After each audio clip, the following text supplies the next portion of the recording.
Hello, and welcome to episode 2 of Let's Talk Sports with Avi. I'm your host, Avi Schoenberg, and today I'm joined by a very special guest to talk about name, image, and likeness.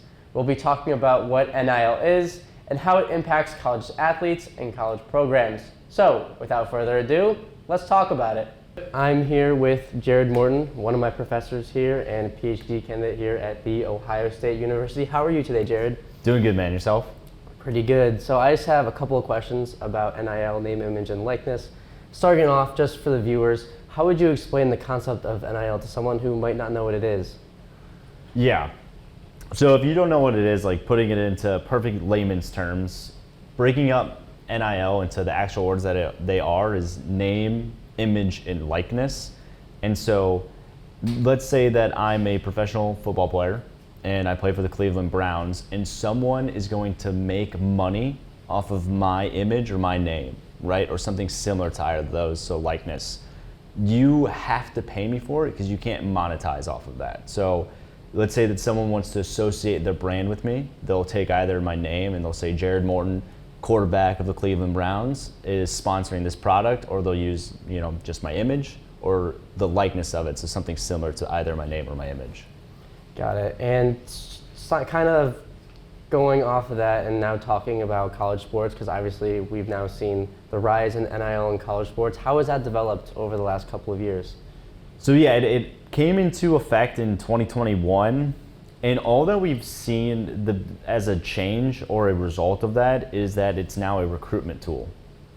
And actually players and athletes have an ability to use that leverage over their name, image, and likeness as a means of acquiring more money from the universities that they go and play for. So when we're talking about football, for example, in these big schools, can schools now just, spend a lot of money on a player or a certain amount of players, or is there a restriction on it yet? What's that process like right now? So name, image, or likeness, there's really no restriction over the amount of money that a player can earn, because essentially what the player is doing is they're going to a private business, and then that business is paying them for their name, image, and likeness, not necessarily their talent on the field.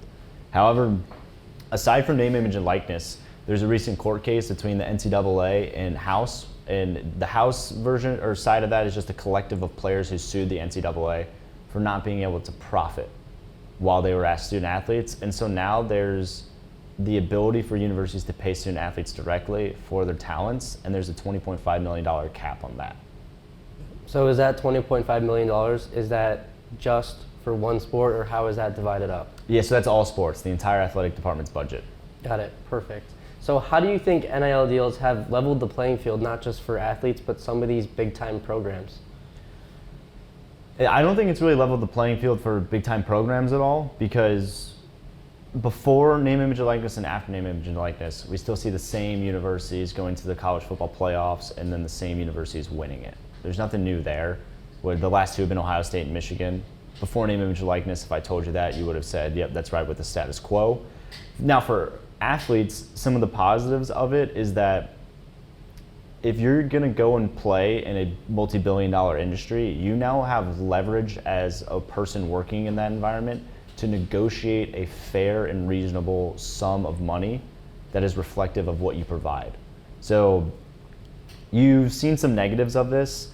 The individual who was the quarterback at University of Tennessee, he overestimated his value to the University of Tennessee. I think his name was Nico something. And they actually pulled all of his money and his contracts, and then he ended up going to UCLA. So that's kind of one of the negatives of it, but he's still making $1.5 million at UCLA that he otherwise would not have been making. So it's kind of, there's more of an incentive to perform and play well, and you are compensated on the behalf of what you provide to a billion-dollar industry. Yeah.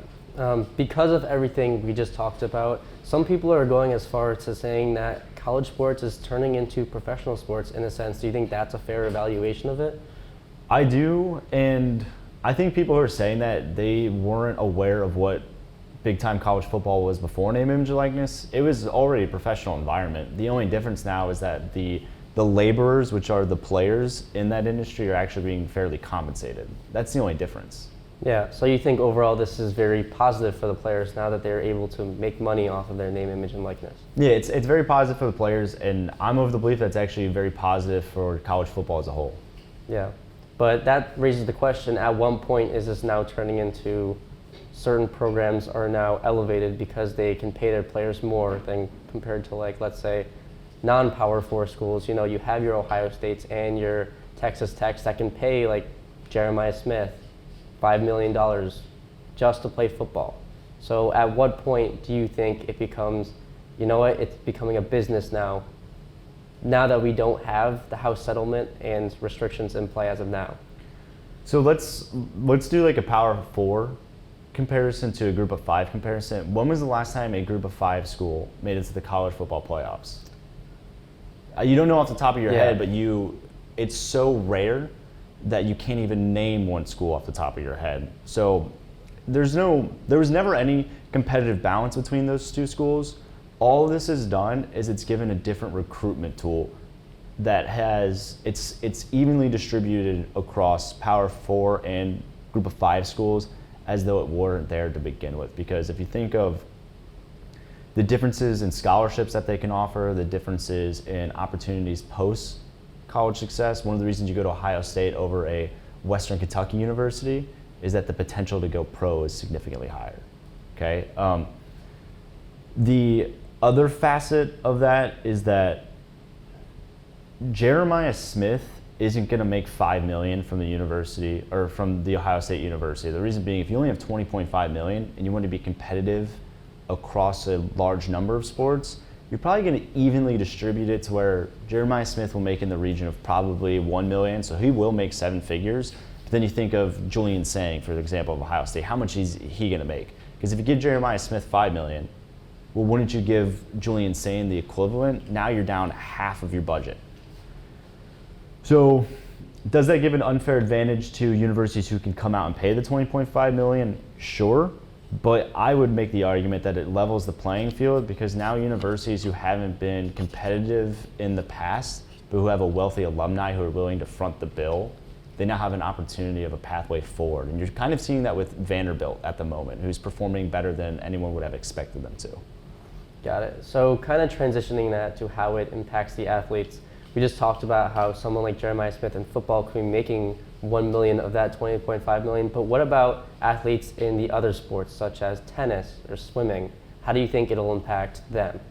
It's the same. Nothing's really changed for them. I've talked to a number of them. I think the only difference that's happening is the number of scholarships being offered to those selective sports has been decreased, but not enough to where you would say most of the players' opportunities to play in those teams is being threatened, right? So if you take hockey, for example, I think they went from 26 student athletes on scholarships down to something around 20. So maybe 6 guys aren't getting some compensation, but most of them are still already paying their way to be here. So it's not too much of a difference. And obviously men's hockey, they don't make any money off of it. So it's, all right, if we're making all the money off of college football, shouldn't we compensate them appropriately? So I don't know if it's affecting them too negatively. Yeah. So I know you have your own podcast and you like to talk to not just student athletes, but other students here and other people. Talking to those student athletes, how would you describe what the student athlete experience is like now with NIL? Do you think that the student athletes are more employees than they are athletes now? Or do you think it's kind of unfair in terms of labeling them as student athletes if they're really here to be paid to play a sport? So the only reason that we don't label college football student athletes, or we could say college basketball student athletes, as employees is because the legal power that would give them. In my opinion, and from what I've read on research, both legal and empirical, that is the only reason we haven't, because with employees comes health insurance, it becomes future benefits, so retirement, incentives to take care of family and friends, etc. So the only thing that the administering of name, image, and likeness in House versus NCAA has done is it has increased the ability for student athletes to bargain on their own behalf. So they are going to start moving forward towards being called employees so they can receive health benefits. And especially that's necessary in football, because how many injuries are there a year? Lots. And most of the injuries in football are kind of career ending. or you're out for a significant period of time, and the cost accrued medically for those injuries is significant. Yeah. So thinking about the future of NIL, what do you think it'll look like 5 years from now, 10 years from now? Where are we going with NIL, in your opinion? There's just going to be more regulation, which I don't agree with. I always think that regulation, it has a pure intention to do something, but it always just creates like black markets for whatever it is that they restricted. So there's going to be more restriction, which I disagree with, but also it's going to be now, before student athletes had name, image, and likeness or the ability to profit off of that, it was always, we're not amateurs, pay us what we owe. So now that they're still considered, amateurs, but they're being paid more of what they owe, the next push is going to be that we are laborers and we are employees of the university. So that's going to see all of the legal proceedings over the next 10 years are going to be whether student athletes are employees or not. Yeah, so piggybacking off of that, where do you think NIL could backfire in the future? Do you think it could lead to a whole shutdown or a lockout for, let's say, some of these professional sports? Where do you think it could go wrong? That's a really good question. And anytime there's a disagreement between management and the labor, the collective of the laborers, there's always potential for a lockout, and we're seeing that with the WNBA. At the moment, there's the threat of that ongoing. So is it a potential? Yes. Can we foresee when it will happen and why it will happen? No. Got it. All right. That's all I have for you. Thank you very much for joining me today, Jarid. This has been episode 2 of Let's Talk Sports with Avi. Thank you very much for listening. And Jarid, thank you very much for coming. Yeah, thanks for having me.